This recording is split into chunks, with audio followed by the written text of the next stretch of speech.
Hi, everyone. Again, we are gathered to discuss another series defeat for the West Indies.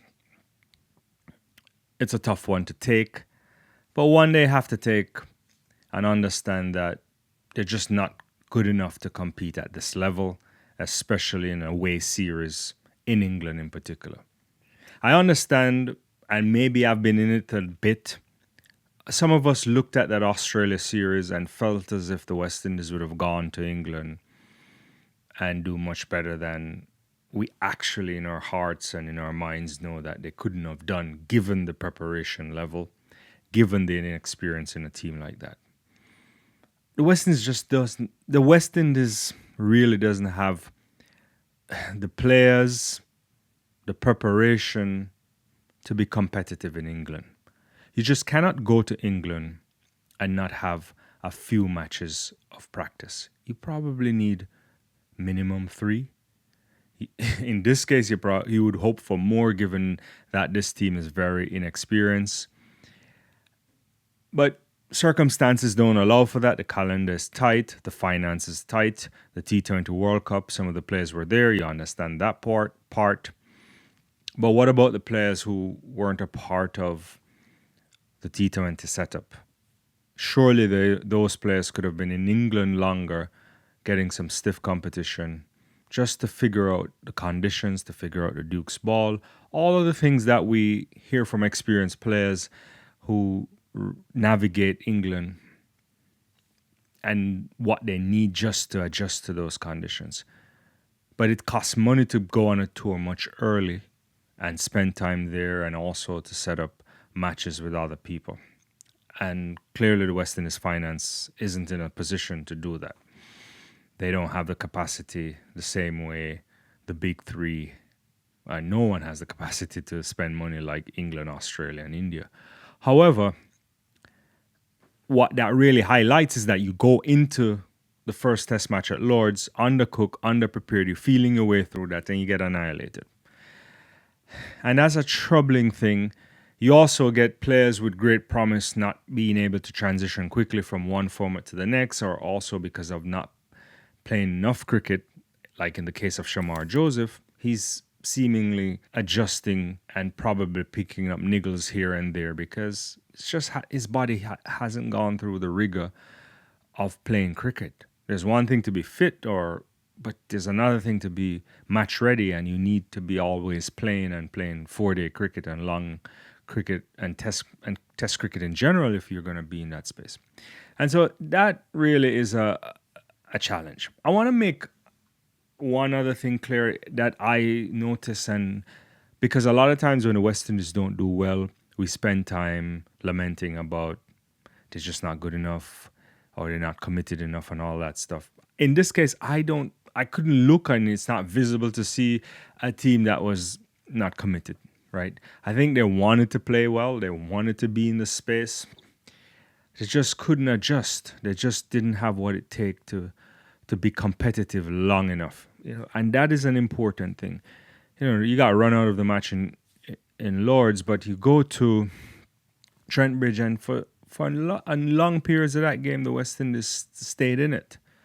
And on the fourth day, that should have gone into day 5. And on another day, more experience, better luck too. They probably could have pulled that off, at least saved the defeat. Here, in his third test match, just blown out of the park, especially with that Mark Wood spell. That was an amazing bowling by Mark Woods. We have to take our hats off to him. He's been bowling fantastic in the last few games. Just hasn't picked up the requisite wickets. And here he got a fifer, a really ferocious pace, reverse swing, all of that stuff that really puts batsmen under real pressure in conditions that they're unfamiliar with. And so I think that's a really challenging situation for the West Indies, and they look bad. They have to go to South Africa. South Africa comes to the Caribbean next week, and they have to pick themselves up and try to improve upon what they have there. It's not a lot of bright sparks in the series. We could start with the likes of a Hodge century, half century. There was a one little tick for Alec Athanaze at one point, but Jaden Seals, you'd have to say, look fairly decent. Could have been more economical, but he's also had benefited from being there, playing a bit of county cricket. Bright sparks here and there from Joshua De Silva, Jason Holder, but not long enough.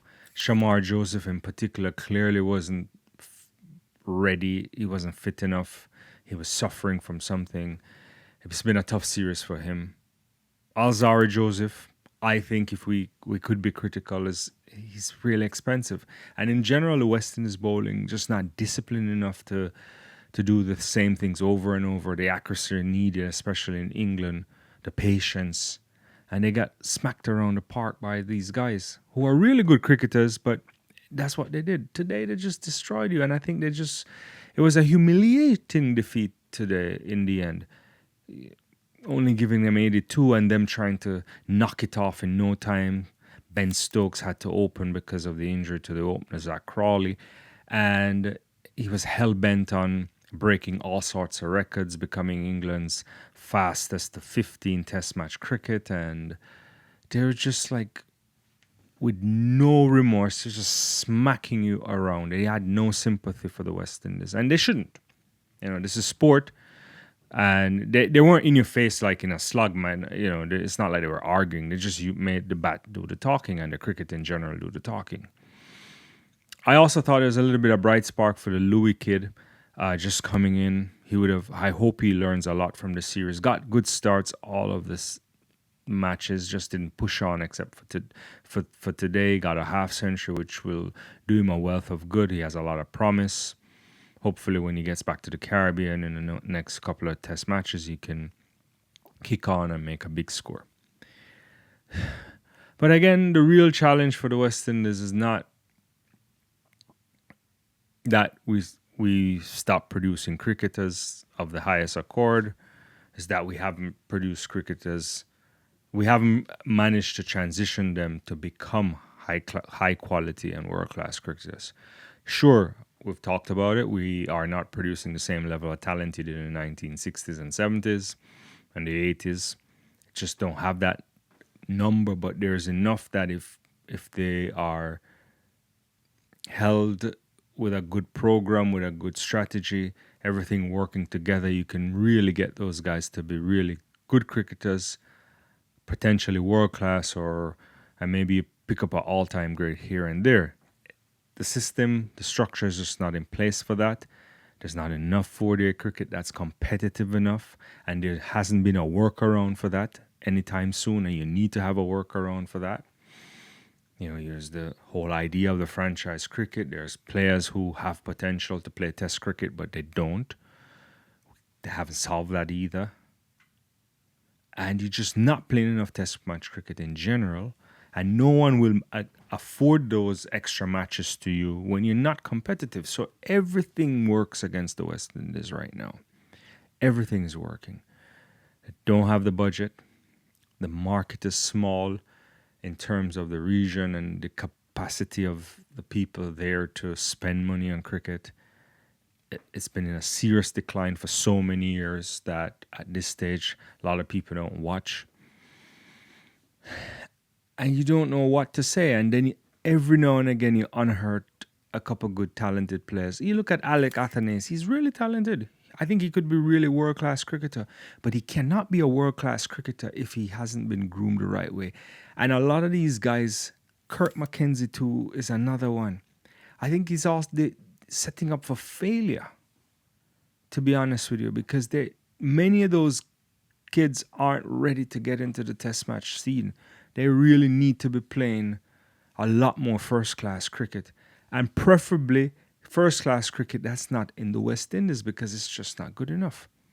People talk about the pitches still in the Caribbean, not up to scratch, all of that stuff. Even if they work on that, these guys need exposure and experience elsewhere. And somebody got to at some point figure out a way to get them into county cricket if they can get some short term, get them to go to Australia, get them to go to India, someplace. You have to come to another direction to develop the player. So when you identify them, when they become part of the system, you can't just leave them to flourish, you just can't throw them off the deep end and have them sink or swim. And there's a lot of things you don't hear from Cricket at West Indies either, and no explanation sometimes.